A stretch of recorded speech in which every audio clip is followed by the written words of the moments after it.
Welcome to Rust the Wash. My name is Miguel, and on this video I'm going to show you how I painted step by step my Advanced HeroQuest. Advanced HeroQuest is a game created in 1989 by Games Workshop as an answer to the very popular HeroQuest, considering that it will be a great gateway to their products. Although not as popular as its older brother, Advanced HeroQuest has a lot of miniatures inside and it has a lot of appeal for all gamers like myself. So if you have one copy around that you haven't painted ever since you got it, or if you're willing to buy one, you might find some inspiration in this video on how I approached the task of getting it on the table full of colors. For this project I diverted from my Citadel range of paints and I started using AK Quick Gen and the basic starter set from AK Interactive. I found this range to be fantastic and I strongly recommend you getting yourself some if you don't have paints already. But if you already have paints from other ranges, here are the matching colors for the ones that we're gonna use for the painting of this game. And without further ado, buckle up brush lickers because it's going to be a wild ride. Let's start with the Skaven. All the miniatures receive a coat of black spray and then a zenithal coat of white. Looking at the miniature of Skaven, we can then sense how to approach the painting of it. The clothing, the fur, the skin, and obviously the shield are the biggest areas in the miniature, and then we can see how we're gonna work with the metals and the small things like the belt and the belt pouch that the Skaven is carrying. The first thing I'm going to paint is the tunic and the clothing on the Skaven, and for this I'm using vivid green. Once that is done, I'm going to use vivid flesh to paint the exposed skin of a Skaven. Now, I was a little bit reticent because when I saw the paint on the pot, I figured out it will be too reddish, but as you can see, it actually works quite well for this. Next is using dark steel. Now, this is a novel thing for me because it's a contrast paint that actually is metallic, and I never used them before, but if you mix them well and you paint over white, they actually look quite convincing and they cover very well. If you're following this as a tutorial, don't forget to paint the weapons, the shield decorations, the thing on the tail, the thing on the leg, the belt buckle as well, and there is also a dagger hidden in the back. With Infernal Red, I'm going to paint the shield and also the eyes on the Skaven. Now, one of the biggest criticisms that I have for this set is that one of the most useful colors for contrast painting is missing. That one is brown. But fear not, because you can make your own very easily if you mix a little bit of warm yellow, a little bit of Infernal Red, and then a little bit of black.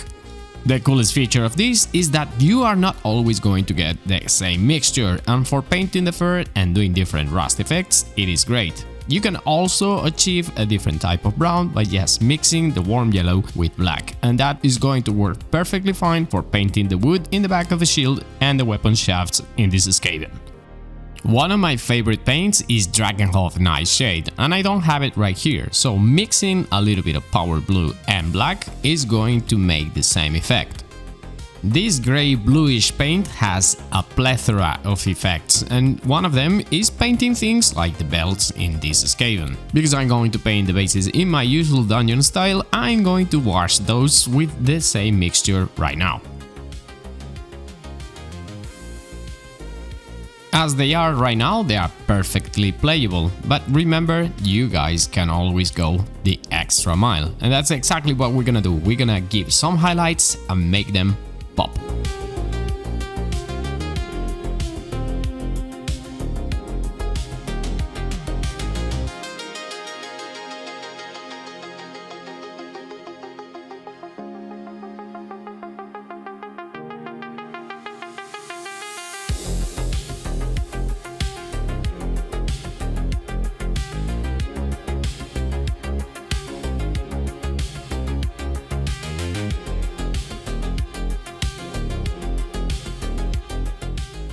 As you can see, I'm staining all the metals with orange.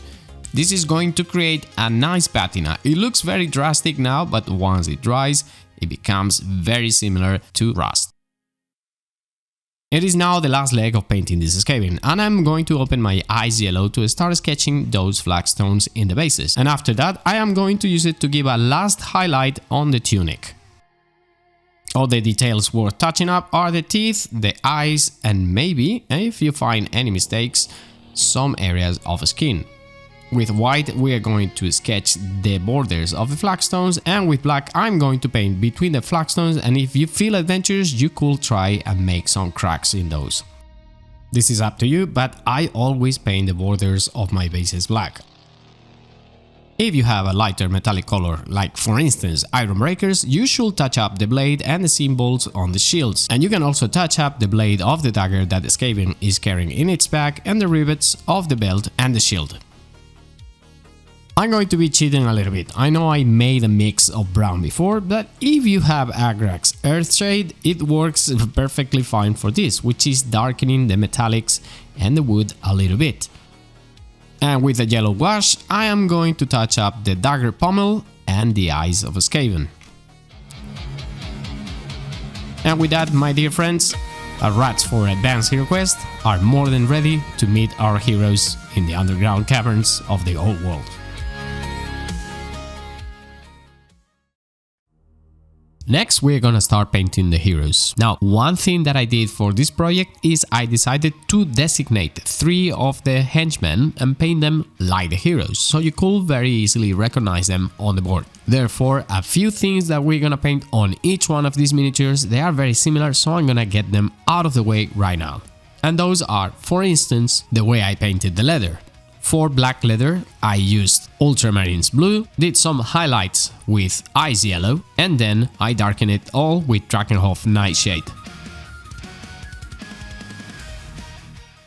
For the brown leather, which I also used in the boots, the armor and the gloves, I used a snakebite leather, which I then highlighted with ice yellow and darkened with Agrax Earthshade. If you want to emulate the color of those gloves, boots and armor, you just have to do this the same way.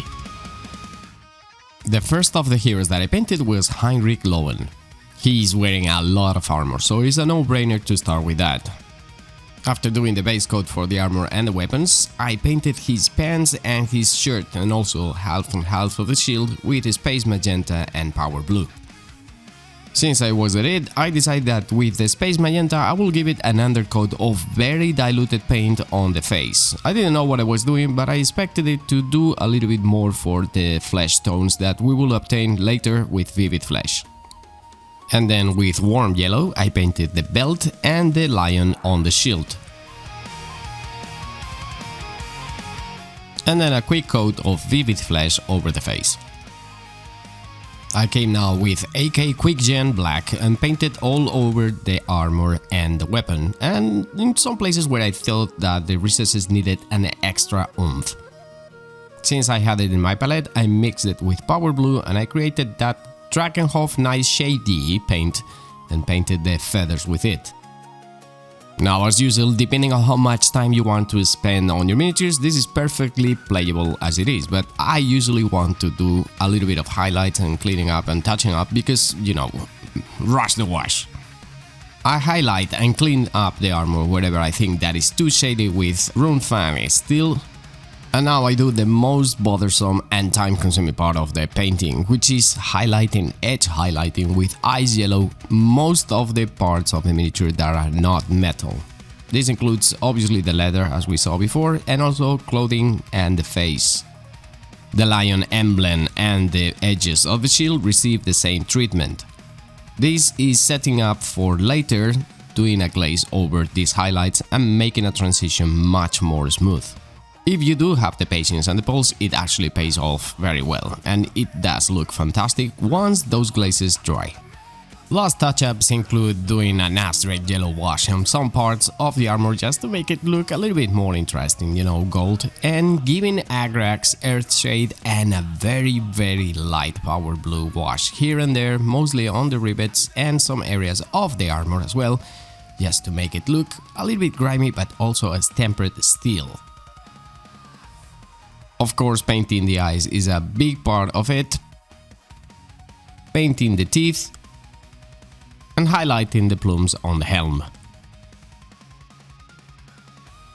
And all of these steps are exactly the same for the 3 soldiers, the 3 mercenaries accompanying Heinrich.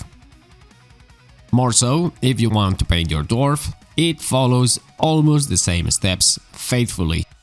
For instance, the armor and the weapon are painted as well with iron breakers, shaded in the same way with washes, and then we can use Nazareth yellow to create the golden areas.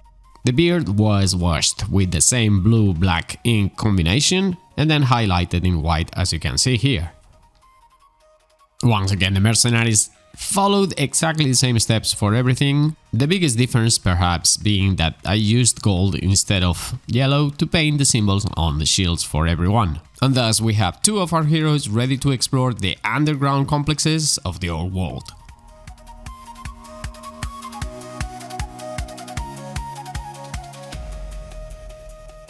It's time now to start with the other two heroes, Telerion Leafstar and our wizard.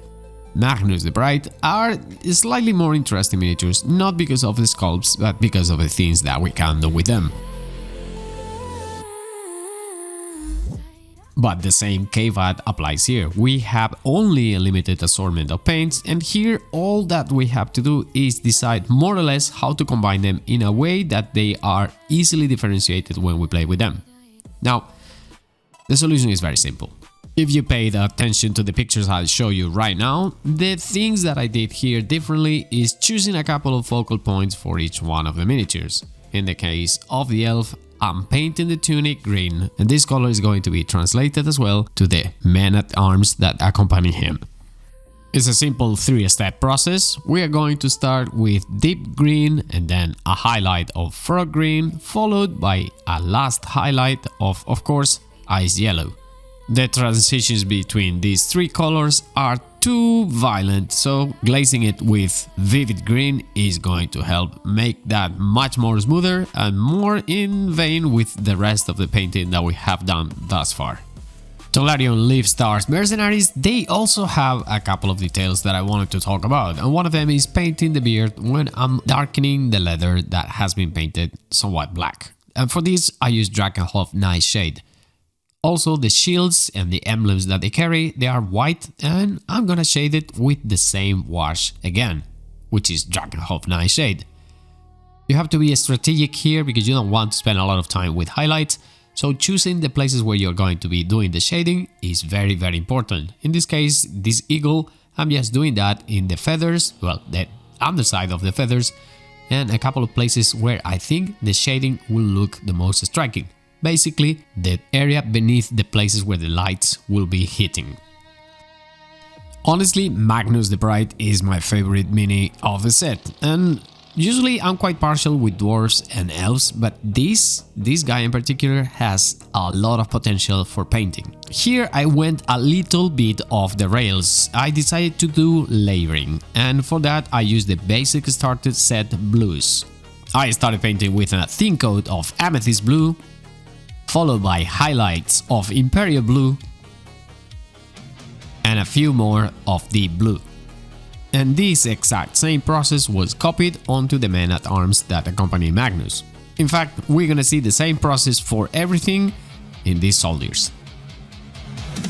With the gloves and the boots, I'm going to go super Herohammer with a very strong red, created with wine red, carmine and scarlet red from the basic starter set as well. A quick note here, Magnus is a bright wizard, and of course bright wizards deal with fire. If you don't know this about the background in Warhammer Fantasy, that's fine, but bright wizards are basically fire wizards, so having flaming pattern in the cape makes absolute sense and is very easy to do if you highlight carefully. In here I am using the basic started set deep orange. I am highlighting all the red areas with this color to get that last oomph on the highlights. After that, in the flames, I am going with deep yellow as well.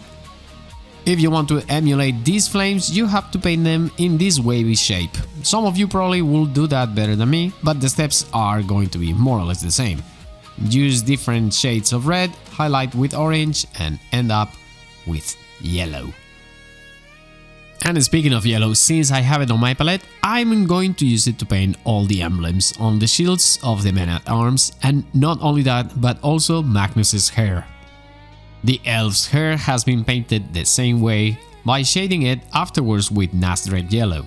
This is going to be done also to the shield's emblem. And before I forget, I used the yellow in my palette before even painting the hair to paint a few stars on the cape. I wanted to have that combination of, wizardy cape with stars and constellations and planets and whatnot, and the flames on it. I think it looks quite good, honestly. But before we get to the point, there are a few more details that we have to be taking care of. Using ultramarine's blue, I'm going to paint the trim of the boots and also the tunic on the wizard. Nasdrek yellow is going to be also used to paint the parchment on his belt. And once we use vivid flesh to paint everybody's faces, we just have to deal with the metals and a few small details here and there. But if you want to achieve that Oldhammer vibrant look, pay attention because this step is crucial. With ice yellow, we are going to do a few last highlights. In particular, we are going to work with the yellow areas, the highlights on the leather as we saw before, and a few more on the reds. Do not despair because I know it looks very dramatic right now, like it's not really cool, but once we glaze it later, you will see how it looks. Hold on for that. Remember that these same steps were done on the wizard, and this includes everything: the highlights that you see on the hair, the highlights that you see on the fire flames, the highlights that you see on the red and the flesh. All of those have been done to the wizard as well. Because Magnus has his own blonde beard, we are not going to do this with the face, but we are going to darken those areas, the ones that we painted with the ultramarine's blue trim and highlighted with ice yellow, with a little bit of Drakenhof Nightshade to darken them and make them look more natural. For the pants on the men-at-arms, I also used Drakenhof Nightshade to darken them a little bit, mostly only on the recesses and folds that they have there. Next comes the glazing with vivid flesh on the red areas that I highlighted with ice yellow. This is going to retain the rich warmth that I wanted to achieve for this red without compromising the highlights. The rest of the paint job is doing some highlights with Runefang steel on the metals, followed by staining them a little bit with Agrax Earthshade.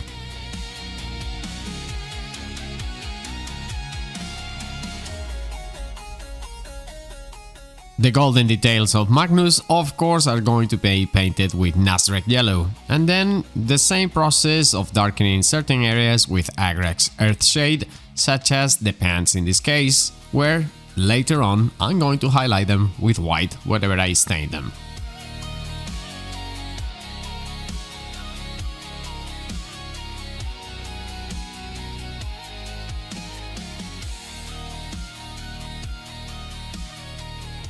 Final touch-ups, we are going to use Auric Armor Gold or any shiny gold like this one to clean up on the gold metals that we have achieved with Nasdrek Yellow. That way, instead of looking like old brass, they are going to look truly majestic gold-like metals. Another small detail is painting the handle of the short sword or dagger that Magnus is carrying. And I'm using this one because it's going to be a color that is going to be quite noticeable, a focal point against all those reds in the wizard. With this we have painted already all the heroes and the men-at-arms. Magnus the Bright is, as I said, my favorite mini of the set, but Tolerion also follows close to my heart. I love the combination of greens and purple on these miniatures and it looks quite striking on the table. This is not the end of the video, but I want to give a big thanks to the brush leakers keeping Rush the Watch alive. Like, subscribe, chuck me a coffee, or become a member if you want silly, exclusive videos, early access to the rest of the madness, and the privilege of watching me take 3 weeks to paint one goblin's belt buckle. Sorry the videos take sometimes a while because between filming, painting, editing and making questionable life choices involving 30-year-old plastic monsters, I move at roughly the speed of an overloaded dwarf with wet boots. But your support genuinely helps keep the brushes wet and the tiny plastic nonsense coming. That's it from me, let's get back to the video now. There remains one more thing to be painted in this game, and it's the doors. I know A lot of times we neglect all these things, as I said in previous videos for painting my HeroQuest, such as the furniture and other decor in the game, but believe me, they are equally important for the looks of it. My system is ultra simple and it takes literally no effort. After painting all the other miniatures, this is going to look like a walk in the park. All the miniatures in the game have been primed sanitally, but if you do a slab chop, you can do the dry brush technique over black or over grey and it will work just the same way. I paint the stone arches with Dragonhof Nightshade and the doors with Snakebite Leather, and after they dry, I give them a dry brush with Ice Yellow. On the base of the doors, I paint flagstones with Ice Yellow like you see now. If you follow this technique, you will see that I apply it to all the bases in the game, including the characters and the Skavens. In between the flagstones, I paint black. Notice that I also paint some cracks here and there as I see fit. Whilst that dries, I paint with dark steel the hinges and the handles of the doors. Do not forget that on the arches you also have the other side of the hinges.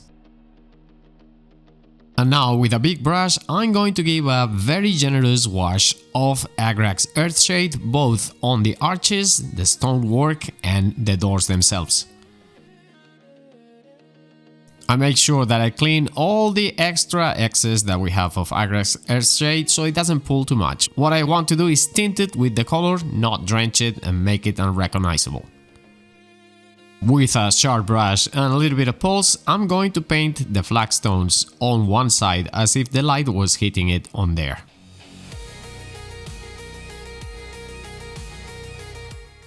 I do the same with the cracks wherever I have drawn them.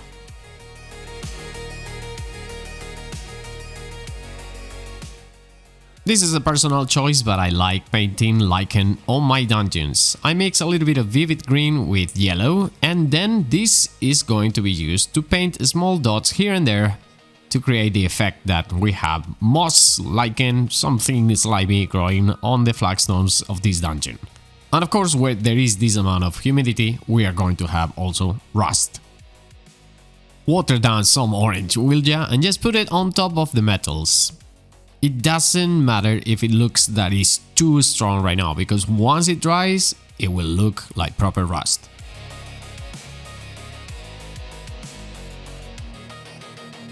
And all that remains right now is assembling these doors very carefully so they don't break on your hands. You know, these miniatures are a little bit flimsy. And if you want to go and do just one more step, why not putting a little bit of Sterling mud on your bases?